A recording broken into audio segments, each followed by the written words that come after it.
Hello student, welcome to my channel ZD Classes. Today we celebrate Flamingo poem A Thing of Beauty. A Thing of Beauty is composed by John Keats. John Keats is especially known as a romantic poet. In this poem, he talks about a thing of beauty. He talks about that type of beauty which is natural, such as tree, animal, bird, sea, flower. Okay, he talks about that kind of beauty which is constant and eternal, which is everlasting, which never decreases. Through this poem, he wants to say that everyone is attracted towards beauty. Okay, let's see first of all keywords of this chapter, and after that we study poem line to line, and at last हम आपके लिए वो questions लेके आए हैं जो आपके exam के पॉइंट ऑफ व्यू से बहुत इम्पोर्टेंट है. Okay, let's see keywords. Bower. Bower means under a tree, मतलब पेड़ का कोई छायादार भाग. रैदिंग. रैदिंग मतलब होता है वीविंग इन अ रैक, मतलब किसी चीज को गूंथना. पाल. पाल मतलब कवरिंग. स्प्रॉन्टिंग. स्प्रॉन्टिंग मतलब डेवलपिंग. रील्स. रील्स मतलब स्मॉल स्ट्रिंग्स. डिस्पॉन्डेंस. डिस्पॉन्डेंस मतलब डिसअपॉइंटमेंट, निराशा. कोवर्ट. कोवर्ट मतलब shelter of bushes. And musk. Musk is a kind of rose. Immortal drink. Immortal drink जिसे आप अमृत कह सकते हो, like a fountain. And at last brink. Brink मतलब एज या corner. Let's see first stanza. A thing of beauty is a joy for ever. Poet ये चीज कह रहा है कि जो खूबसूरत चीजें होती हैं वो हमेशा ही आनंद देने वाली होती है, खुशी देने वाली होती हैं. इट मीन्स पोएट ये कह रहा है कि जो ब्यूटी होती है वो ऑलवेज जो क्या होती है, लोगों को हैप्पीनेस देती है. आपको एक चीज क्लियर कर दें कि यहाँ पोएट जो है नेचुरल ब्यूटी के बारे में बात कर रहा है. अकॉर्डिंग टू हिम की जो नेचुरल ब्यूटी होती है वो कभी डिक्रीज नहीं होती है. यहाँ पे पोएट जो है फिजिकल या टेम्पररी ब्यूटी के बारे में नहीं होता है, बिकॉज ये जो है मतलब समय के साथ अपनी चार्म को, अपनी लवलीनेस को खो देते हैं. बट जो नेचुरल ब्यूटी होती है, thing of beauty, it means natural beauty जो है वो हमेशा ही लोगों को खुश देती है. सेकेंड लाइन क्या है? It's loveliness increases. कह रहा है कि इसकी जो खूबसूरती होती है मतलब वो कभी भी समाप्त नहीं होती है, मतलब इसकी जो वैल्यू है नेवर डिक्रीजेस, वो कभी समाप्त नहीं. It will never pass into nothingness. कह रहा है पोएट जो है कि यह कभी भी पूरी तरह से मतलब चेंज नहीं होता है, खत्म नहीं होता है. मतलब जो खूबसूरती है, जो नेचुरल ब्यूटी है वो पूरी तरह से कभी भी समाप्त नहीं होता है. मतलब कि ये जो है हमेशा ही मतलब कुछ न कुछ लोगों को खुशी, सुकून देता ही रहता है. नेक्स्ट लाइन क्या कह रहा है पोएट कि but will keep a bower quiet for us. Bower जो होता है हमें क्या देता है? हमेशा क्वाइट देता है, शांति देता है. मतलब कि अगर कभी कोई थका रहे और अगर पेड़ की छांव में जाता है तो उसे क्या मिलता है? सुकून मिलता है, शांति मिलती है. ठीक है. नेक्स्ट पोएट कह रहा है कि and a sleep full of sweet dreams. कह रहा है कि we can rest, we can take a sound sleep under a bower. मतलब हम एक पेड़ की छाया में एक साउंड स्लीप ले सकते हैं. And health. क्या कह रहा है कि ये हेल्थ के लिए भी it is beneficial for our health. मतलब जो नेचुरल ब्यूटी होती है, जो नेचुरल फ्रेश एयर होता है वो हमारी हेल्थ के लिए भी बहुत अच्छा होता है. And quite breathing. और हम यहाँ पे शांत होकर मतलब सुकून की सांस ले सकते हैं, बिना एफर्ट किए हुए मतलब एक अच्छी ब्रीदिंग ले सकते हैं. Okay, let's see second stanza. Therefore on every morrow. अतः हम प्रत्येक सुबह are we writing a flowery band to bind us to the earth. हम ऐसे फूलों की पट्टी को, हम ऐसे फूलों की माला को तैयार करते हैं जो हमें पृथ्वी से बांधे रखते हैं. इट मीन्स कि हम हर सुबह एक सपनों को लेकर जीना सीखते हैं। मतलब हमारे माइंड में हमारे आंखों में बहुत सारे सपने होते हैं, उन सपनों के साथ हम हर सुबह जागते हैं। वही चीज वो कह रहा है कि हम हर सुबह एक ऐसी फूलों की माला बनाते हैं जो पृथ्वी को बांधे रखती है।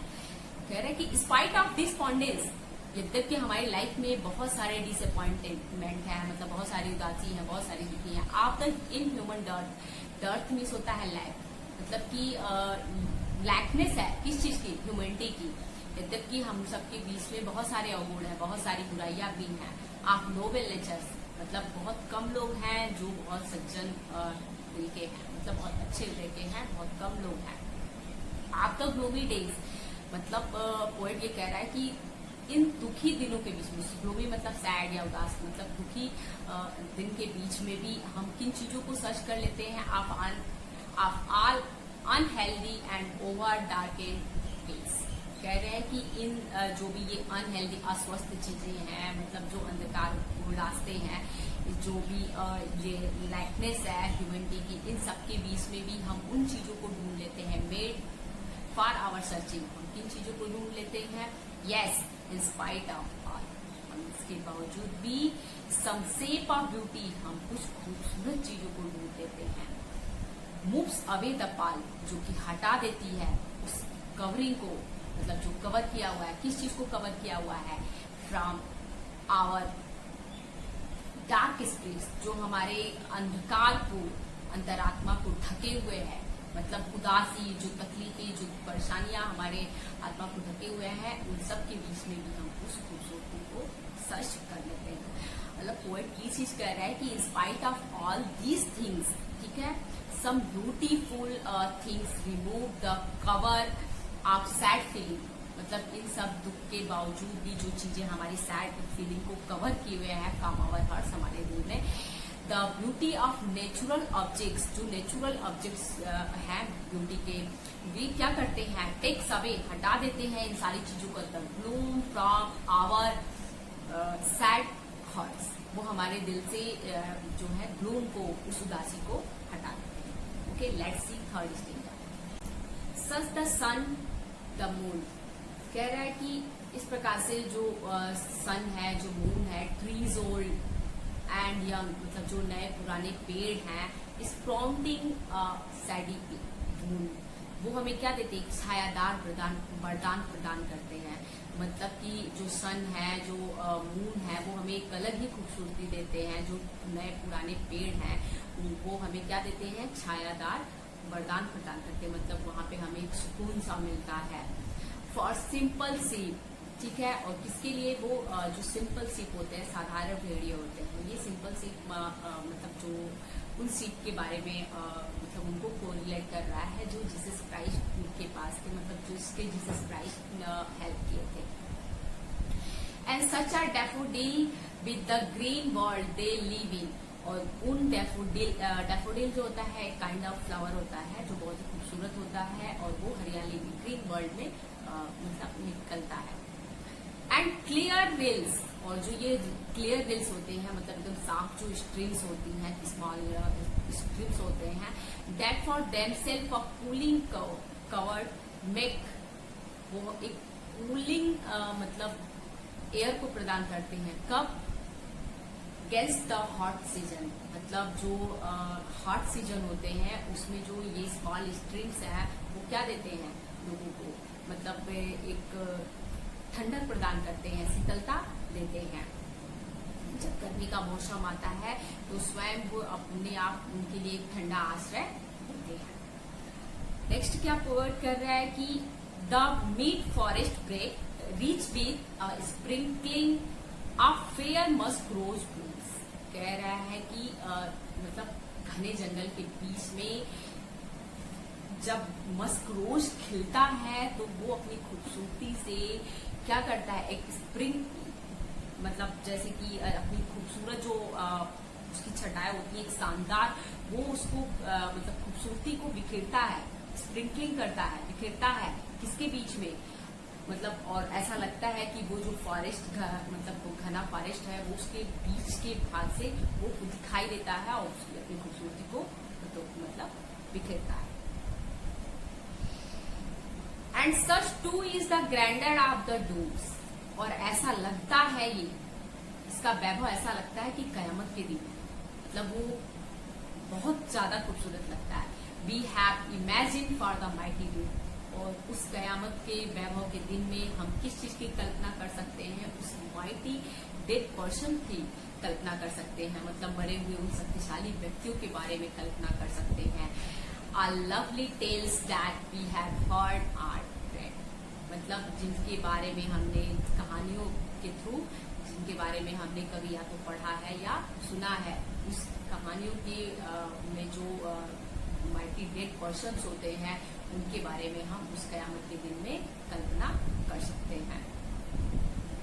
नेक्स्ट पॉइंट कह रहा है कि an endless fountain of immortal drink pouring unto us from the heaven's brink, heaven's brink मतलब जो कि स्वर्ग का किनारा है।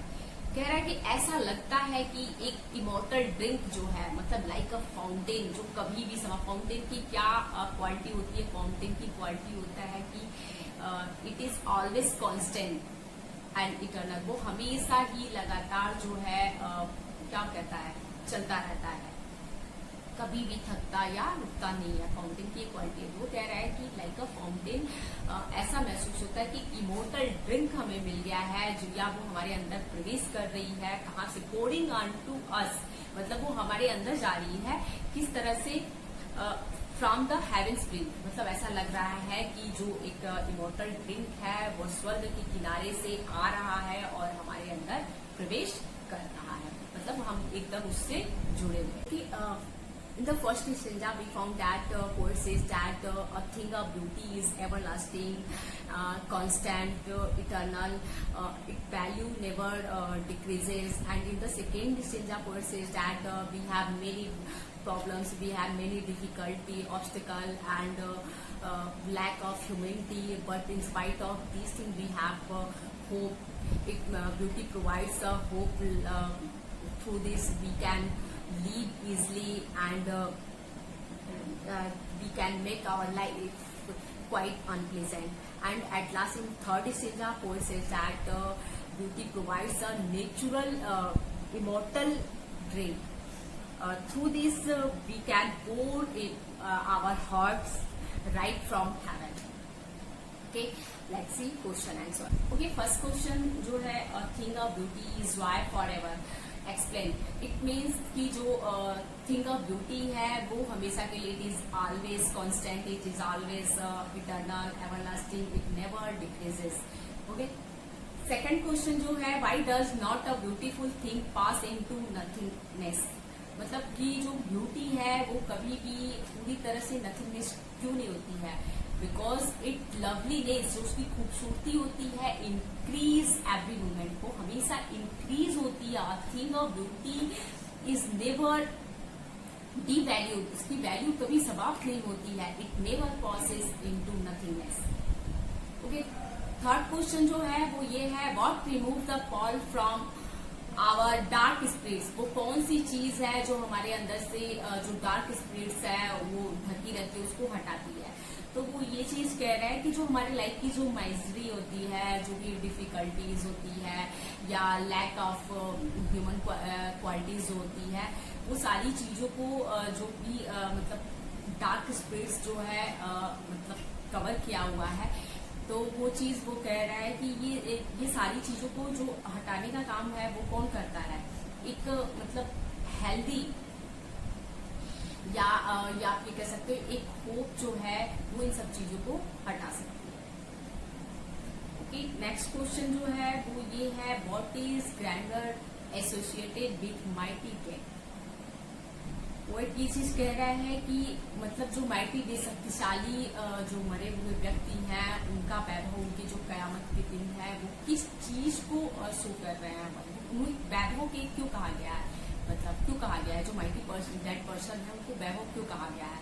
बिकॉज ऑफ वो जो ये जो है जो द माइटी डेड पर्सन है, बहुत पीपुल ऑफ ग्रेट पावर, ये लोग ग्रेट पावर को शो करते हैं, ऑथोरिटी को शो करते हैं एंड ग्रैंडर को शो करते हैं। They were wealthy, brave and awesome people, ठीक है? They are dead in their grave but their grandeur and glory survives. ठीक है, और जिसको हम स्टोरी में मतलब या तो कभी पढ़ा होते हैं या मतलब कहानियों के थ्रू सुने होते हैं। सो आई होप गाइज आपको ये चैप्टर बहुत पसंद आया होगा। प्लीज वीडियो को लाइक शेयर और सब्सक्राइब करना मत भूलिए। Keep watching, keep learning. Thank you.